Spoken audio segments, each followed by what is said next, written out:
Subscribe करें सेहत ज़िंदगी चैनल को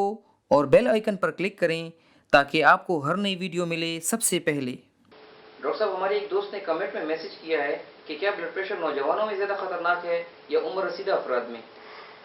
हाँ देखें, सईद साहब बहुत अच्छा सवाल किया है और जिसने भी भेजा है ये बहुत अमूमन जो है कुछ लोगों के दिमाग में होता है लेकिन पूछते नहीं हैं,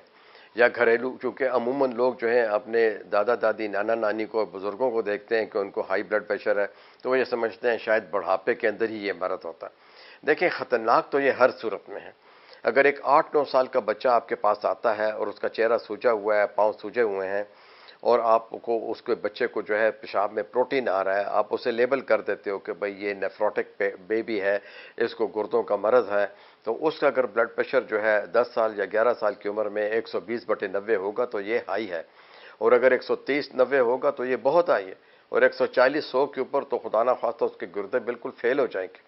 जो कि बड़ी उम्र में ये नॉर्मल तस्वर होगा तो छोटे बच्चों में जो है ये बहुत ख़तरनाक होगा। तो ये देख लें कि अगर आपको सेकेंडरी हाइपरटेंशन है, यानी ब्लड प्रेशर किसी गुर्दे की मरज़ की वजह से या बहुत सारे पत्थरों की वजह से या किसी ट्यूमर की वजह से जो है,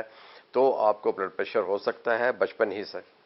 अब आते हैं कि जी क्या किन किन चीज़ों किस वक्त ये ख़तरनाक है। ख़तरनाक इस तरह है कि सब में ख़तरनाक है, नौजवानों में इसलिए ज़्यादा ख़तरनाक है बुढ़ापे। देखिए, बूढ़े लोग तो अपनी 50 साल तक तभी उम्र जी लेते हैं, ठीक है कि नहीं, इसके बाद उसका इलाज बहुत आसान है, परहेज़ बहुत आसान है, लेकिन नौजवान लोग चूँकि अपनी बसियारखोरी करते हैं, खाना गाहे बगाहे जो है कभी अच्छा कभी बुरा खाते हैं, चिकनाई ज़्यादा होती है, और जो एनिमल फैट जो है यानी चर्बी जो होती है लाड की वो खा लेते हैं, बाज़ारों में जाते हैं और कढ़ाई टिक्का लेते हैं, कबाब ज़्यादा लेते हैं, अगर अचार की आदत है अचार ज़्यादा ले लेते हैं, और वर्जिश भी नहीं करते हैं, साथ में कोई नशा भी करते हैं, तो इनकी खून की रगें तंग होना शुरू हो जाती हैं। अगर दिल की खून की रगें तंग होंगी तो हार्ट अटैक, दिमाग की खून की रगें तंग होंगी तो फालेज, आंखों की कुछ छोटी रग पीछे से बंद हो गई तो ब्लाइंडनेस यानी कि अंधापन, गुर्दे आपको मैंने बता दिया कि गुर्दे ज़्यादातर जो है दर्द आवर दवाइयाँ, जो दर्द की जो दूर करने की दवाइयाँ जिन्हें हम non steroidal anti inflammatory drug कहते हैं, मुसक्कन कहते हैं, दर्द दूर करने की अद्वियात बिलखसूस जो कि ज़्यादा स्ट्रांग होती हैं, ये आपके गुर्दों को मरज़ देती हैं। सोडियम को आपके अपने बदन में आपके बदन में ठहरना शुरू हो जाता है, ज़्यादा ठहराते हैं, और पोटाशियम को जो है उसका निज़ाम भी बिगड़ जाता है। तो पोटाशियम हमारे बदन के लिए ज़रूरी है, सोडियम ज़्यादा ज़रूरी नहीं है, तो ये रेशो ख़राब हो जाता है। तो अगर ये मोटे भी हैं, काम भी नहीं करते हैं या टेंशन वाला काम करते हैं, ओबीज़ हैं, दुकानदार हैं, सुबह से शाम तक दुकान करते हैं, वज़न इनका बढ़ना शुरू हो गया है, तो देखें मेरे भाई, किसी नौजवान लड़के लड़की में जब भी 5-5 किलो वज़न बढ़ेगा, समझ लें आपको आपके ऊपर 3 बीमारियों ने हमला करना है। एक है शुगर दियाबितस, एक है ब्लड प्रेशर, तीसरा है जोड़ों का दर्द। आप इसे अभी कंट्रोल कीजिए,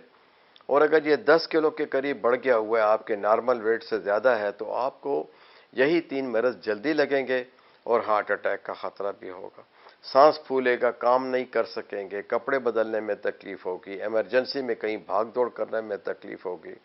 तो मेरे बहन भाइयों, अगर तो कोई ख़ास वजह नहीं है,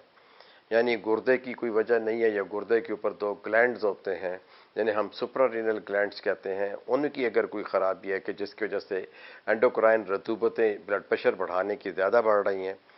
तब तो आप जल्दी ठीक भी हो सकते हो, परहेज से भी ठीक हो सकते हो, अद्वियात से भी ठीक हो सकते हो।